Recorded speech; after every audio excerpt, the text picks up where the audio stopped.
Hello guys, welcome back to the channel. In today's video, I'll be showing you how you can create a pivot table in Microsoft Excel. Alright guys, here I have prepared my data in my Microsoft Excel, and as you can see that I have a large amount of data right here, and it will be so helpful if I use the pivot table to analyze this data.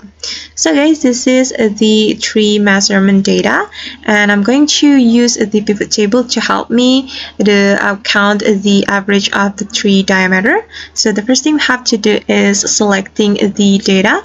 Make sure that you select all of your data, included the header.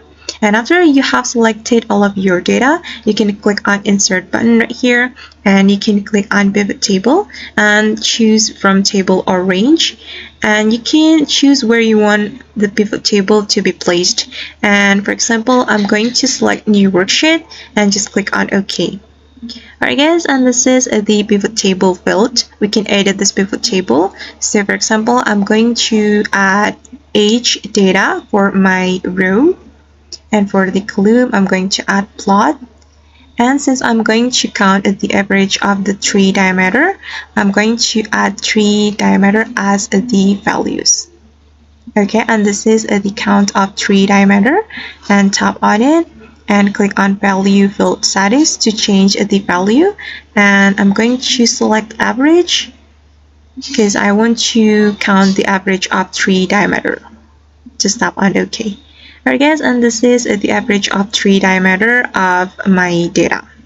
And if you want to look for the another data, you just need to do the same step that I have told you before. For another example, I'm going to add tree height for the value and tap on this option.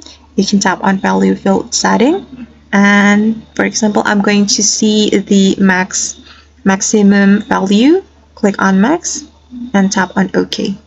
Alright, and this is the maximum value of tree height and the average of a tree diameter. Alright guys, and that's how we can create pivot table in Microsoft Excel. I hope this tutorial will be helpful for you.